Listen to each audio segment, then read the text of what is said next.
El atardecer caía sobre la ciudad como una manta sucia de color naranja y gris, tiñendo las fachadas de los edificios con una luz moribunda que apenas alcanzaba a tocar la acera donde dos pequeñas figuras permanecían sentadas contra la pared de ladrillo descascarado.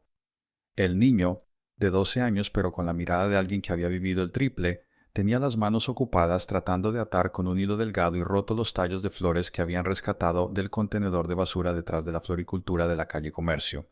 Sus dedos, oscurecidos por la mugre acumulada de días, sin poder lavarse, trabajaban con una precisión nacida de la necesidad, seleccionando pétalos que aún conservaban algo de color, descartando los que ya estaban completamente pardos o deshechos. A su lado, su hermana pequeña de 7 años sostenía contra su pecho delgado los 3 buqués que habían logrado armar durante la tarde, protegiéndolos como si fueran tesoros invaluables, porque en realidad lo eran. Cada uno representaba la posibilidad de comprar un pan, quizás dos si tenían suerte, o tal vez una porción de arroz que pudieran compartir antes de que la noche los obligara a buscar refugio, en el callejón donde habían dormido las últimas 3 semanas. El frío comenzaba a hacerse presente con esa crueldad particular que tienen las noches de invierno en las calles, un frío que se mete por la ropa gastada y los zapatos rotos. Encuentra cada hueco en las prendas demasiado grandes o demasiado pequeñas que vestían ambos niños, ropa que habían encontrado en bolsas de donación abandonadas o que alguien les había dado con más lástima que bondad. La niña temblaba visiblemente, sus labios comenzaban a tomar ese tono azulado que su hermano conocía demasiado bien y que le provocaba un dolor sordo en el pecho, un miedo que no podía permitirse sentir completamente porque si lo hacía, si dejaba que el pánico se apoderara de él, entonces todo estaría perdido. Había aprendido desde muy pequeño, desde aquella noche horrible en que su madre no regresó más al apartamento diminuto donde vivían, que el miedo era un lujo que no podían darse, que mostrar debilidad era invitar al mundo a aplastarte aún más. Así que respiró hondo, tratando de ignorar el vacío punzante en su propio estómago, y le habló a su hermana con voz baja, casi un susurro, diciendo que ya casi terminaban, que pronto podrían vender las flores y entonces cenarían algo caliente, aunque ambos sabían que las probabilidades de encontrar a alguien dispuesto a comprar flores marchitas a estas horas eran cada vez menores. La calle estaba casi vacía ahora. Los comercios habían cerrado sus puertas metálicas con estruendo, los trabajadores habían corrido hacia las paradas de autobús, y solo quedaban algunas figuras apresuradas que pasaban junto a ellos, sin siquiera mirarlos, como si los niños fueran parte del mobiliario urbano, tan invisibles como los postes de luz o las señales de tránsito. El niño había dejado de contar cuántas personas los ignoraban cada día, cuántas miradas se desviaban deliberadamente, cuántos pasos se aceleraban al pasar frente a ellos. Al principio, cuando recién habían salido a la calle después de que los echaran del apartamento por no poder pagar 3 meses de renta, él todavía sentía vergüenza, todavía bajaba la cabeza cuando alguien lo miraba con desprecio o con esa lástima que era peor que el desprecio porque venía cargada de alivio, el alivio de quien agradece no estar en tu lugar. Pero la vergüenza era otro lujo que había tenido que abandonar, como los juguetes que tuvo que dejar atrás, como los cuadernos de la escuela que nunca volvió a ver, como los sueños de ser veterinario que alguna vez tuvo cuando todavía creía que el mundo funcionaba de manera justa. Su hermana pequeña dejó escapar un suspiro tembloroso y apoyó su cabeza contra el hombro de él, con esa confianza absoluta que solo los niños pueden tener, esa fe ciega en que su hermano mayor sabría qué hacer, que encontraría la manera de mantenerlos a salvo, de conseguir comida, de protegerla del frío y de los hombres malos que a veces rondaban por las noches. Él sintió el peso de esa confianza como una piedra enorme sobre sus hombros, porque sabía que no era tan fuerte como ella creía, que había noches en las que él también lloraba en silencio mientras ella dormía, que había momentos en los que no sabía qué hacer, y simplemente rezaba a un Dios en el que ya no estaba seguro de creer. Pero no podía mostrarle eso, no podía dejar que ella viera su desesperación, así que envolvió su brazo alrededor de los hombros delgados de la niña y la acercó más, compartiendo el poco calor que su cuerpo desnutrido podía generar, y le dijo que todo estaría bien, que mañana sería mejor, las mismas palabras que había repetido durante meses, palabras que comenzaban a sonar huecas incluso para él. El ruido de un motor potente interrumpió el silencio de la calle casi vacía, un sonido tan diferente al traqueteo de los autobuses y los taxis viejos que ambos niños levantaron la vista instintivamente. Un automóvil negro y reluciente de esos que solo habían visto en películas o en las revistas que a veces encontraban en la basura se deslizaba lentamente por la calle como una criatura de otro mundo, sus faros brillantes cortando la penumbra creciente. El niño sintió que su corazón se aceleraba sin saber exactamente por qué. tal vez porque ese tipo de carro nunca se detenía en esta parte de la ciudad. Nunca reducía la velocidad excepto para atravesarla lo más rápido posible hacia los barrios elegantes de la zona norte.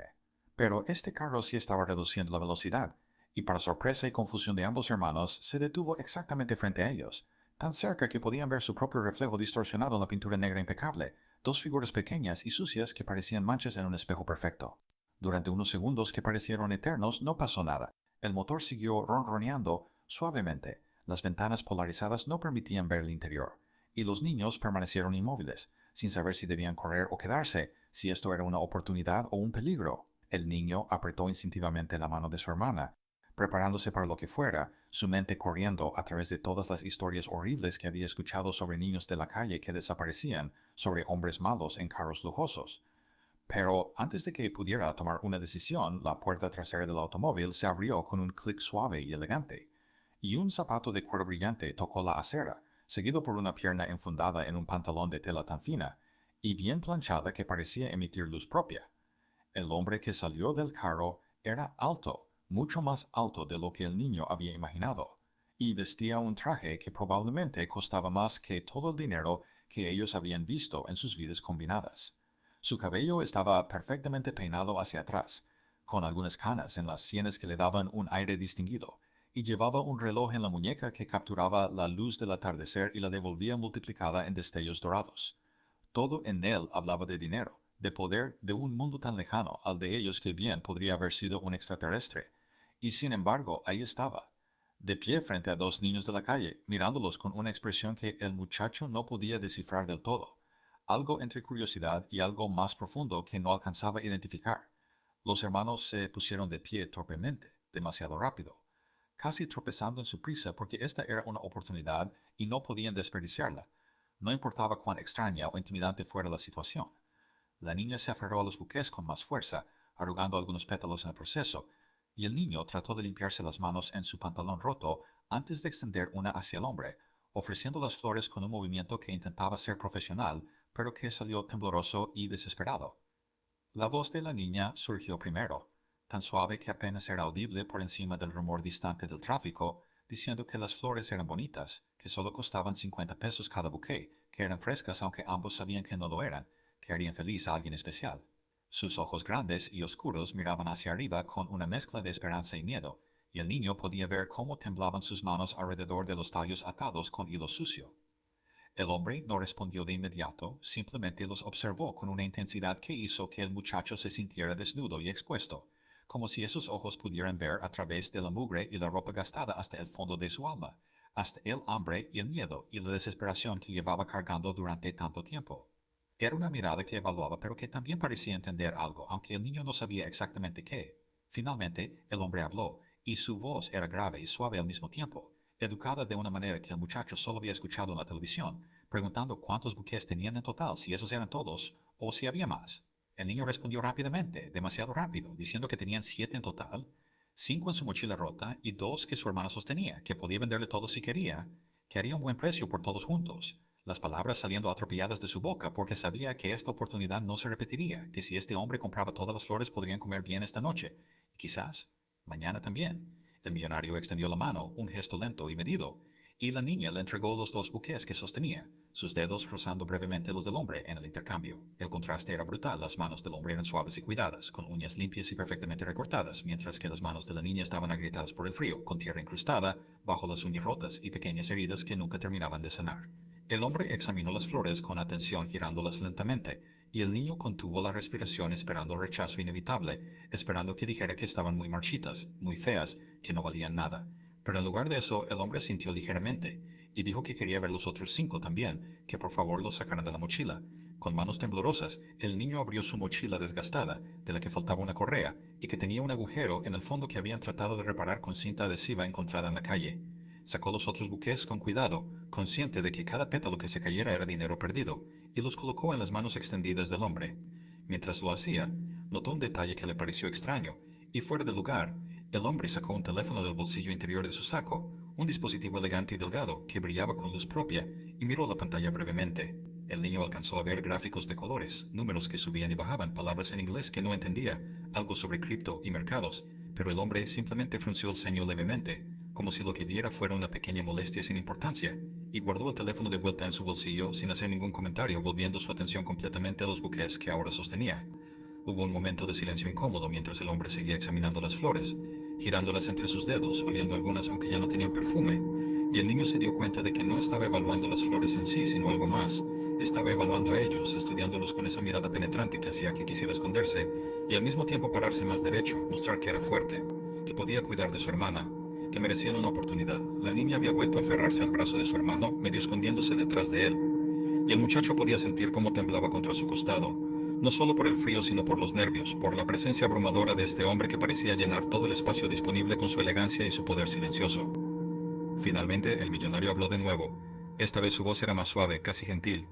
preguntando cuánto tiempo llevaban vendiendo flores, si vivían cerca, si tenían familia. Las preguntas cayeron como piedras en agua tranquila, creando ondas de incomodidad y desconfianza en el niño, quien había aprendido a su corta edad que cuando los adultos empezaban a hacer demasiadas preguntas era porque querían algo, y raramente era algo bueno. Pero al mismo tiempo, había algo en la manera en que el hombre preguntaba, sin el tono condescendiente o la lástima barata que usaban otras personas, que hizo que el muchacho respondiera con más honestidad de la que pretendía. Dijo que llevaban meses vendiendo flores desde que quedaron solos, que no tenían casa, que dormían donde podían, que su madre había desaparecido y nunca supieron quién era su padre, las palabras saliendo en un torrente que no podía detener, como si alguien hubiera abierto una compuerta que llevaba mucho tiempo cerrada. La niña comenzó a llorar silenciosamente, las lágrimas corriendo por sus mejillas sucias dejando líneas limpias en su piel, y el niño se sintió inmediatamente culpable por haber dicho demasiado, por haber expuesto su vulnerabilidad ante este extraño, por haber hecho llorar a su hermana cuando había prometido ser fuerte. Trató de retractarse, de decir que estaban bien, que no necesitaban ayuda, solo que comprara las flores y se fueran cada uno por su camino, pero las palabras sonaban falsas incluso para él, y el hombre simplemente negó con la cabeza lentamente, con una expresión que había cambiado de curiosidad a algo mucho más profundo y doloroso, como si lo que acababa de escuchar le hubiera atravesado alguna armadura invisible que llevaba puesta. El millonario se arrodilló entonces, descendiendo lentamente hasta quedar a la altura de los ojos de los niños, una acción tan inesperada y fuera de lugar que ambos hermanos dieron un paso atrás instintivamente, porque los adultos ricos no se arrodillaban en aceras sucias, no arriesgaban sus trajes caros en el pavimento mugriento donde ellos pasaban sus días. Pero él lo hizo sin vacilación, sin mostrar asco o incomodidad, y desde esa nueva posición miró directamente a los ojos del niño con una intensidad que hizo que el muchacho sintiera como si lo estuvieran viendo realmente por primera vez en meses, no como un estorbo o una estadística o una oportunidad para sentirse virtuoso, sino como un ser humano completo con historia y dolor y dignidad. El hombre preguntó sus nombres, con voz firme pero amable, y después de un momento de duda, el niño respondió que él se llamaba Mateo, y su hermana era Lucía, nombres que habían pertenecido a personas diferentes en una vida que parecía haber existido hacía siglos, cuando todavía tenían una madre y un techo y desayunos calientes. El millonario repitió los nombres en voz baja, como si estuviera grabándolos en su memoria, y luego hizo algo completamente inesperado. Sacó su billetera de cuero fino del bolsillo interior de su saco y extrajo varios billetes, más dinero del que Mateo había visto junto en toda su vida, billetes de 500 pesos que parecían crujir con posibilidades infinitas. Los colocó suavemente en la mano del niño, cerrando los dedos pequeños y sucios alrededor del dinero, y dijo que eso era por las flores, todas las flores, aunque ambos sabían que era una cantidad absurda por 7 buques marchitos, que ni siquiera valían una décima parte de eso. Mateo sintió que su garganta se cerraba, que las lágrimas que había contenido durante tanto tiempo amenazaban con desbordarse, porque este acto de generosidad era tan abrumador, tan inesperado, que no sabía cómo procesarlo, si era real o si estaba soñando, si en cualquier momento despertaría en el callejón frío y descubriría que todo había sido una cruel fantasía. Pero el hombre no había terminado, se puso de pie lentamente sacudiendo apenas el polvo de sus rodillas y les pidió que lo acompañaran, que había un restaurante a 2 calles de distancia donde podrían comer algo caliente, donde podrían hablar con más calma. La desconfianza inmediata se instaló en Mateo como un animal salvaje porque todas las advertencias que había escuchado, todos los peligros de los que otros niños de la calle hablaban en susurros, gritaban en su cabeza diciéndole que no fuera, que los extraños que ofrecían comida y ayuda siempre querían algo a cambio, algo terrible que no podías devolver. Su cuerpo se tensó, listo para agarrar a Lucía y correr si era necesario.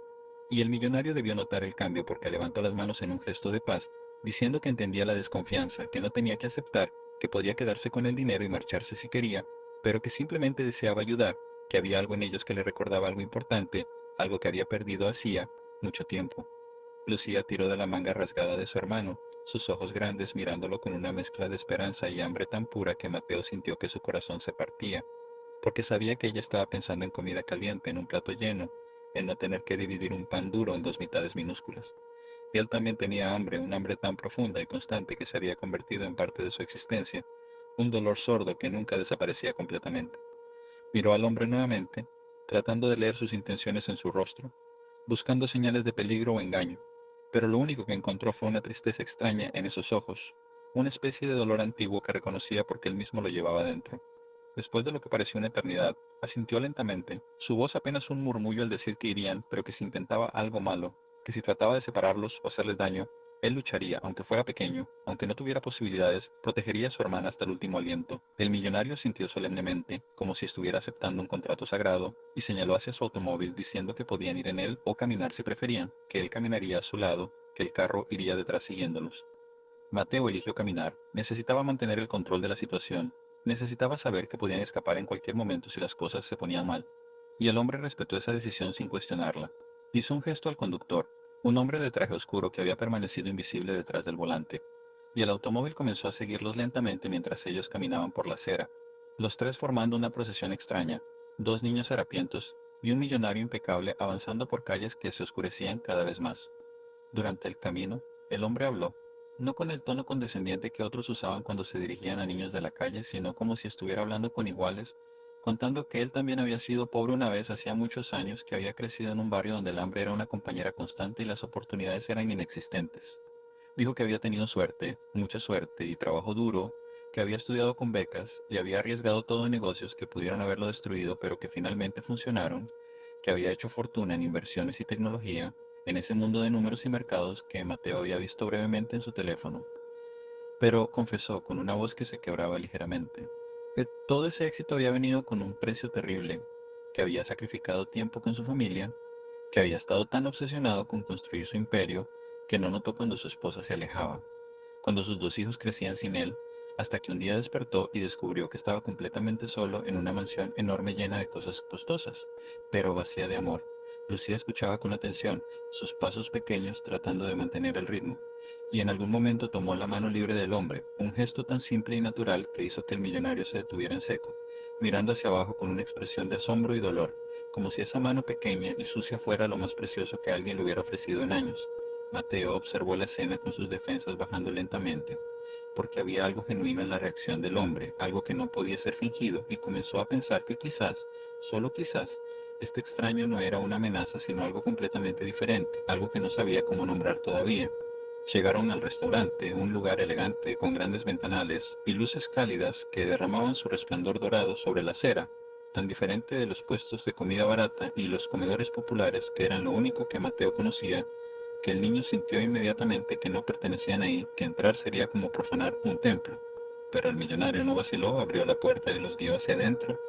ignorando las miradas de desaprobación del personal y de algunos clientes que levantaron la vista de sus platos caros para fruncir el ceño ante la visión de dos niños de la calle ensuciando el ambiente refinado del establecimiento. El hombre llamó al gerente, un señor de mediana edad con bigote fino, que se acercó con una sonrisa profesional que se congeló al ver a los niños. Pero el millonario habló con una autoridad tranquila que no admitía discusión, diciendo que sus invitados necesitaban una mesa privada, comida inmediata, y que cualquier comentario o mirada de desprecio del personal resultaría en que él retirara permanentemente su considerable patronazgo del lugar. Lo sentaron en un reservado al fondo, lejos de las miradas curiosas, y el millonario ordenó casi todo el menú, platos tras platos de comida que Mateo solo había visto en fotografías, sopas humeantes, carnes jugosas, vegetales coloridos, panes recién horneados, postres que parecían obras de arte. Cuando llegó la comida, Lucía lloró nuevamente, pero esta vez de alivio y felicidad, y Mateo tuvo que recordarle que comiera despacio, que si comían demasiado rápido después de tanto tiempo con el estómago casi vacío se enfermarían, aunque él mismo tuvo que luchar contra el impulso de devorar todo a la vista. El millonario apenas tocó su propia comida, dedicándose en cambio a observarlos comer con una expresión de satisfacción mezclada con melancolía, como si estar ahí con ellos llenara un vacío que ni siquiera sabía que tenía. Mientras comían, el hombre comenzó a hacer más preguntas, pero estas eran diferentes, más específicas, preguntando detalles sobre su madre, cuándo había desaparecido exactamente, cómo era ella, si recordaban dónde había trabajado antes. Mateo respondió entre bocados, explicando que su madre se llamaba Elena Reyes, que había trabajado limpiando casas y oficinas, que un día hace 8 meses salió diciendo que iba a buscar trabajo a otra ciudad y nunca regresó, sin llamadas, sin cartas, simplemente se desvaneció como si nunca hubiera existido. Dijo que habían esperado en el apartamento hasta que los echaron, que habían buscado en hospitales y refugios, que habían preguntado a todos los que conocían, pero nadie sabía nada, como si su madre se le hubiera tragado la tierra.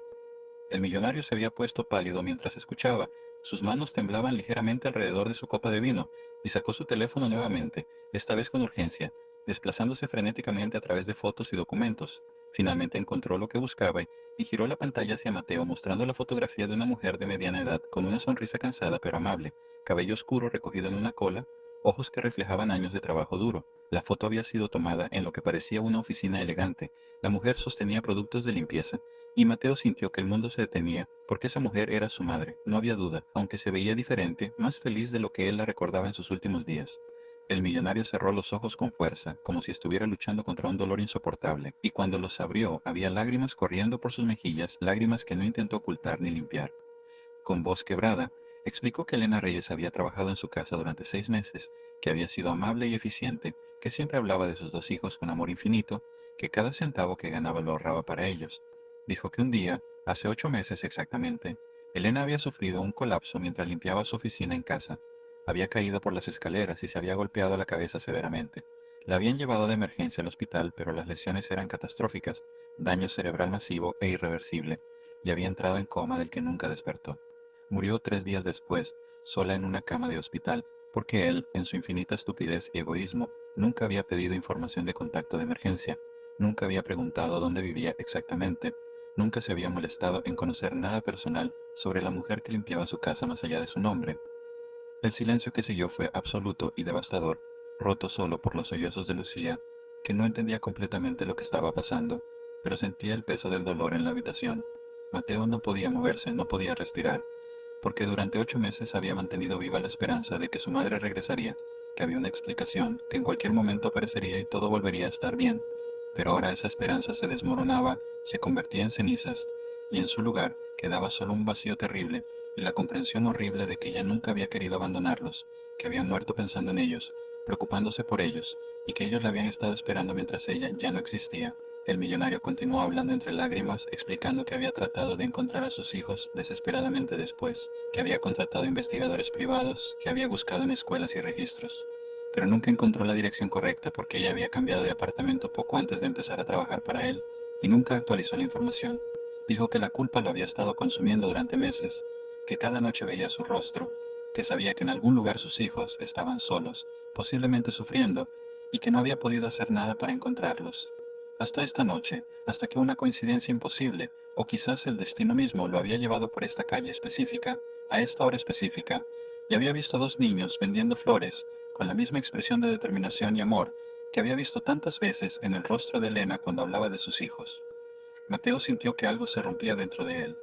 Todas las barreras que había construido, toda la fortaleza que había mantenido durante meses, se derrumbaron de golpe, y comenzó a llorar con una intensidad que no había permitido desde aquella primera noche en las calles, llorando por su madre, por los meses perdidos, por el hambre y el frío y el miedo, por todo lo que habían sufrido él y Lucía. El millonario se levantó de su asiento y rodeó la mesa, arrodillándose nuevamente junto a ellos y envolviéndolos a ambos en un abrazo que era firme y cálido y seguro. Un abrazo que prometía protección y cuidado, y Mateo se permitió colapsar contra ese pecho fuerte, permitió que alguien más cargara el peso por un momento, permitió ser el niño de 12 años que en realidad era en lugar del adulto que había tenido que fingir ser. Cuando finalmente pudieron hablar nuevamente, cuando las lágrimas se habían secado, al menos temporalmente, el millonario hizo una promesa solemne, mirando directamente a los ojos de Mateo con una intensidad que no admitía dudas.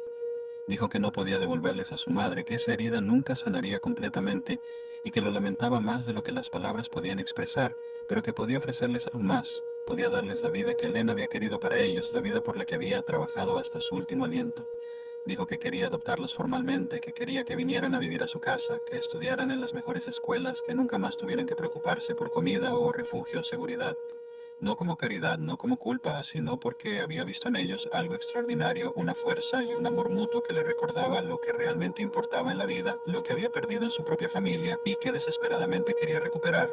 Dijo que no sería fácil, que habría ajustes y desafíos, que tendría que aprender a ser padre después de haber fracasado tan miserablemente con sus propios hijos, pero que si ellos le daban una oportunidad, si confiaban en él, haría todo lo posible por honrar la memoria de Elena, por darles el futuro que ella había soñado para ellos. Y por primera vez en 8 meses interminables,